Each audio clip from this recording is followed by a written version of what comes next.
એક સિક્રેટ એ છે, basically people hire talent and skills, we recruit character and then train skills. આ બેમાં બહુ ફેર છે. People recruit skill and talent, we recruit character and then train skills. એટલે કમિટેડ ફોર્સ તૈયાર થાય. there is a big difference between the two.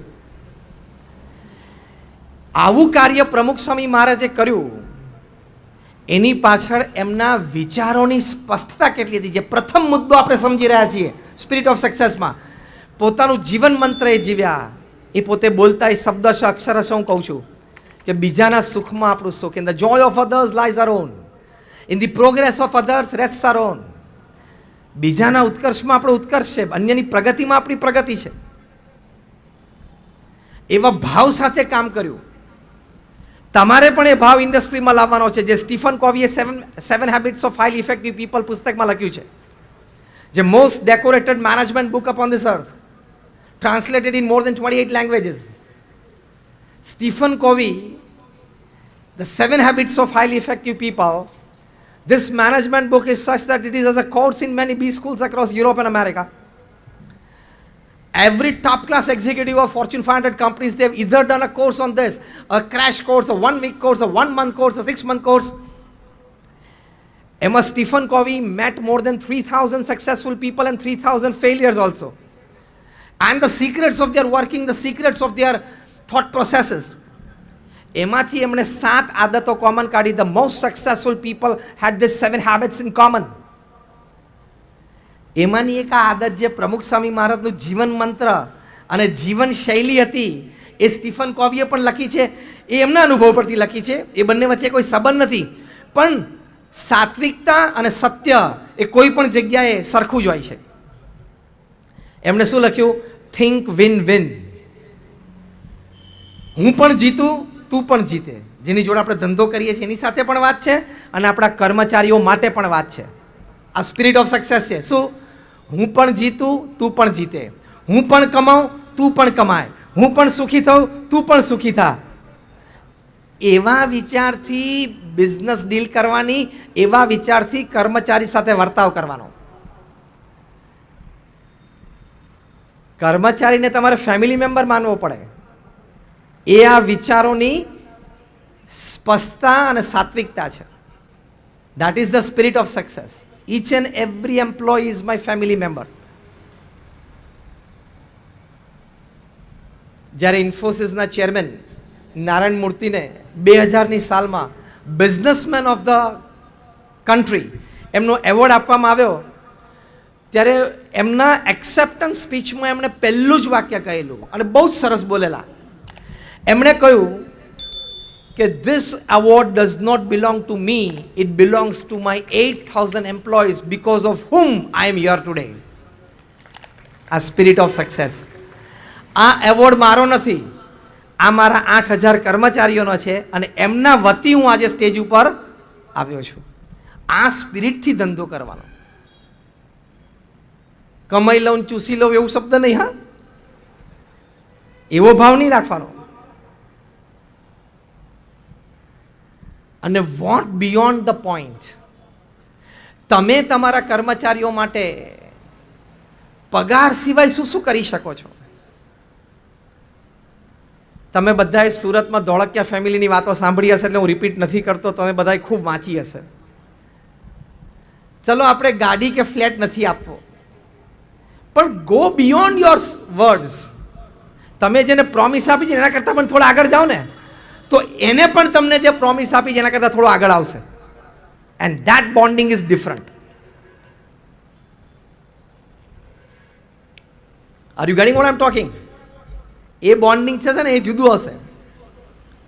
Go beyond your promise and give him a chance to come beyond his promise, અને see the bonding.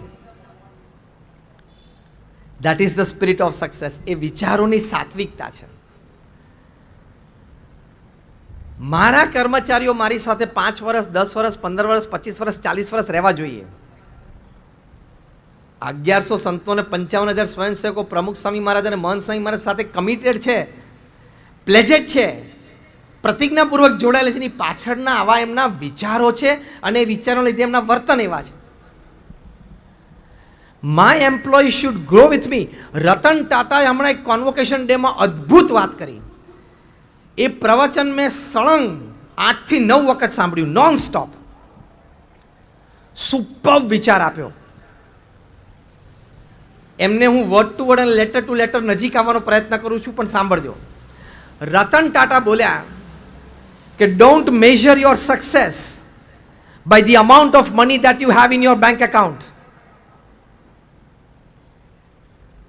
Don't measure your success by the number of countries where you are doing your business. Don't measure your success by the number of employees that you have hired. Don't measure your success by the number of products that you create. તો પછી હવે સક્સેસનું માપદંડ શું રહ્યું? એક જ વાક્યમાં બોલ્યા સફળતાનું રહસ્ય. એટલે કે સફળતા કોને કહેવાય એની વ્યાખ્યા કીધી એમને. આ 4 વાક્ય પછી બોલ્યા measure your success by the number of lives that you have enriched in your journey as a human being and industrialist. એક માણસ તરીકે અને એક ઇન્ડસ્ટ્રીયાલિસ્ટ તરીકે તમે કેટલા લોકોને સાથે લઈને ચાલી શક્યા, કેટલા લોકોને જીવનમાં સમૃદ્ધિ આપી, કેટલા પરિવારોનો ઉત્કર્ષ તમે કર્યો અને એ દ્વારા તમે સમાજને કેટલો પોષિત કર્યો, એ તમારી સફળતા છે. બહુ કમાઈને એક કટકો સ્વિસ બેંકમાં મૂક્યા હોય સફળતા નથી. હા, બહુ કમાઈને એક કટકો પછી ત્યાં જીનીવામાં મૂક્યા હોય સફળતા નથી. વિચારોની સાત્વિકતામાં આ અને સાથે સાથે કર્મચારીને સમજવાની શક્તિ. કોઈ પણ પ્રશ્ન આવે, હું તમને આ BAPS સંસ્થાની પ્રગતિ અને સફળતા પાછળના ઘણા રહસ્યમય વાતો કરું છું. કોઈ પણ પ્રશ્ન આવે તો don't go for who is wrong, go for what is wrong. આપણે માણસને દોષિત ઠરાવીએ છીએ, પણ એ માણસની કંઈ ભૂલ હોઈ શકે, સંજોગો પરિસ્થિતિના લીધે એવું કરી બેઠો હોય, એવું સમજવાની તૈયારી નથી, કારણ કે બહુ ફાસ્ટ લાઈફ થઈ ગઈ અને આપણી પાસે ઓપ્શન બહુ થઈ ગયા. ચાલ તું નહીં તો બીજો, 12 પાટીઓ મારી દેશું, 2 જોઈએ છે કંપનીની બહાર, છાપામાં જાહેરાત આપી દેશું, ચાલ તારા જેવા મારે કેટલાય છે. This attitude want make you grow. છેલ્લા 2 દિવસથી ટીમ કુક ઇન્ડિયામાં છે, એપલ કંપનીના CEO. મુંબઈમાં પણ ફર્સ્ટ એપલ સ્ટોર શરૂ કર્યો, BKCમાં અને દિલ્હીમાં સાકેતમાં પણ શરૂ કર્યો આજે સવારે.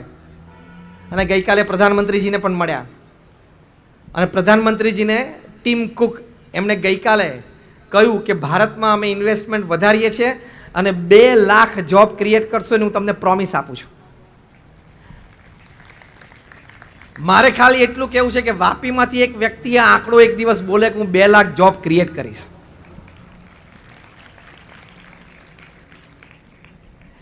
અને તમને સારી રીતે પૂરા પાડવામાં PSBTC છે જ. What I mean to say કે આટલી સાઇઝ એમને એમ નથી થતી, આ સ્કેલ એમને એમ નથી થતો. ખાલી ધંધો કરવાથી આ સ્કેલ નથી પહોંચાતો.